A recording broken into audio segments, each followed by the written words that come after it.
Hello, this is the first video on group theory. So here I'll just start with defining them, and I believe that every definition should be motivated by examples, by diverse enough examples to have a reason to introduce something abstract. So the model example of a group is the group of symmetries of a mathematical object.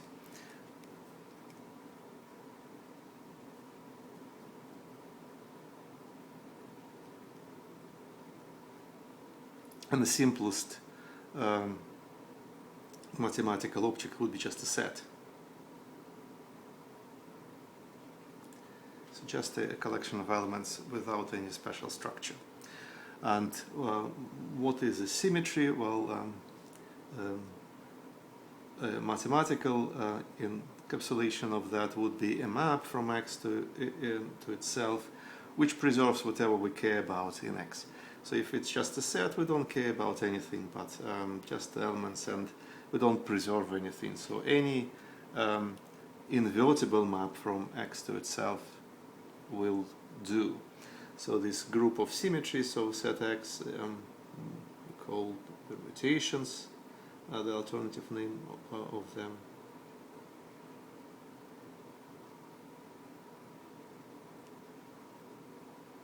And so this group will be the permutation group. So what is it? First of all, it's just a set of all bijective maps. So set of all maps from X to itself which are invertible. And just from the construction, their maps, they can be composed, and this bijectivity property, this invertibility, is preserved. So we have the set with a composition. We have a subset of all maps which is closed under the composition, and of course the composition is associative.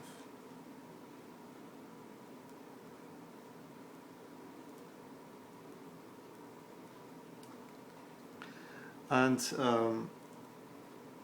in this example, we always have at least one element which is the identity map on X, which doesn't do anything to elements, just to keep them where they are. So let's single this property out as well.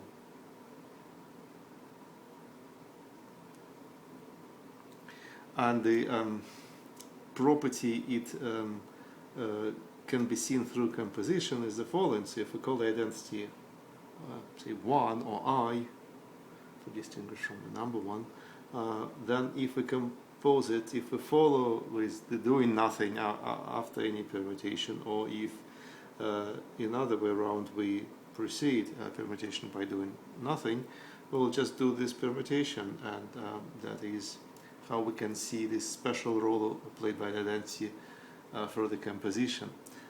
The last special feature of this example is that we are looking at bijective maps. They're all invertible, so with any permutation we have its inverse, which is as well a permutation.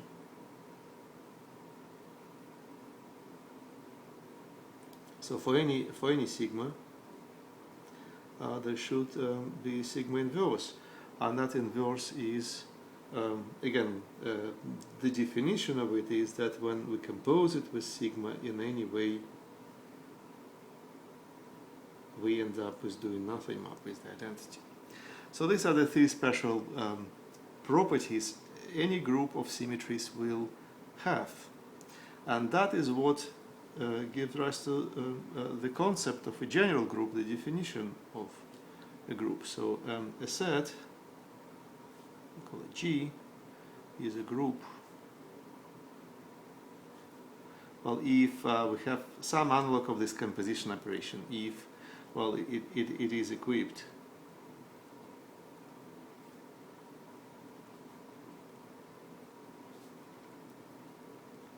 So what is this composition in terms of sets and maps between them? Well, equipped as a binary map. of binary operation. So that will be a map from pairs of elements, that's why binary, into elements. And let's just invent some notation for it. So a pair f and g will be go into f dot g or just fg. So then the composition is a model example. It's such a binary operation. Two permutations can be composed, and that is this procedure. And the associativity property is part of the deal here in the generalized concept. So this binary operation should be associative. And in these notations for the operation, it will be f, gh,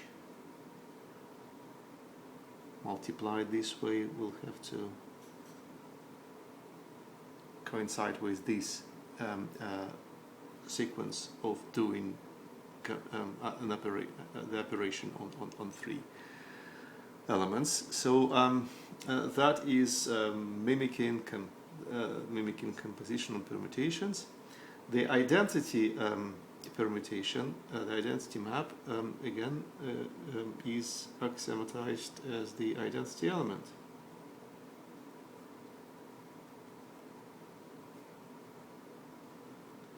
So it should be a special element, I'll call it E now. And the identity property with respect to composition is what we just declare to be the rule of this element. So if we multiply it with anything in any order, the result is just that element. So that is for any group element. And the last axiom is just this generalization of having inverses for any permutation. So for any element in the group, we should have its inverse, which is singled out by these two properties, that the compositions in any way are both the identity. So this is what we then can declare a group, and of course we do still have our motivating examples, the permutation groups, the groups of permutations. I'll have to produce more examples to justify this abstraction exercise, introducing this new concept. But let me finish with two facts which actually say something about these conditions.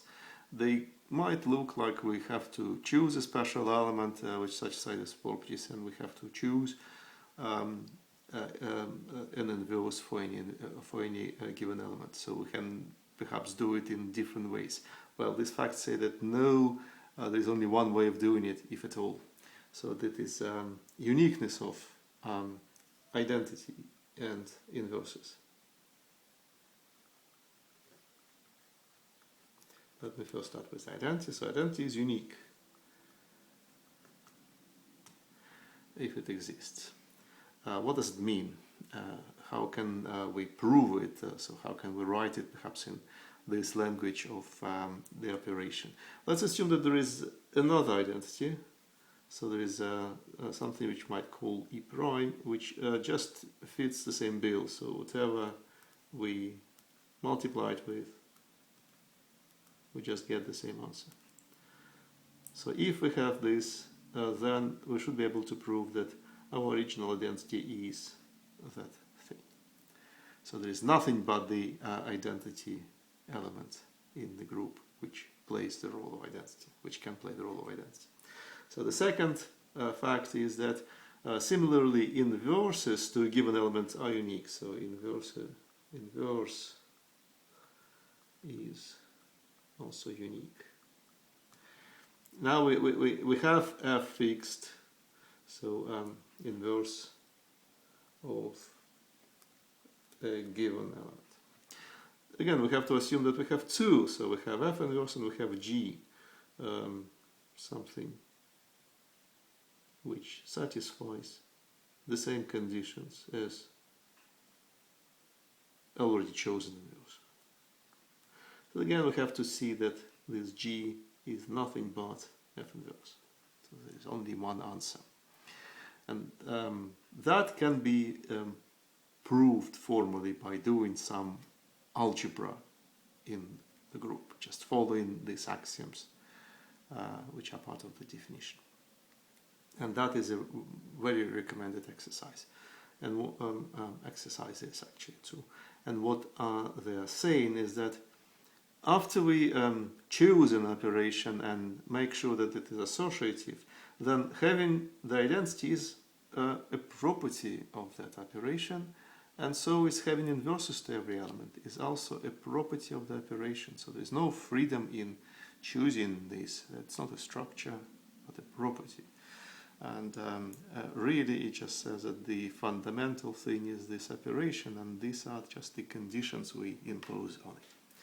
So there will be more examples coming, and will be different examples and calculations coming of groups coming in the next video.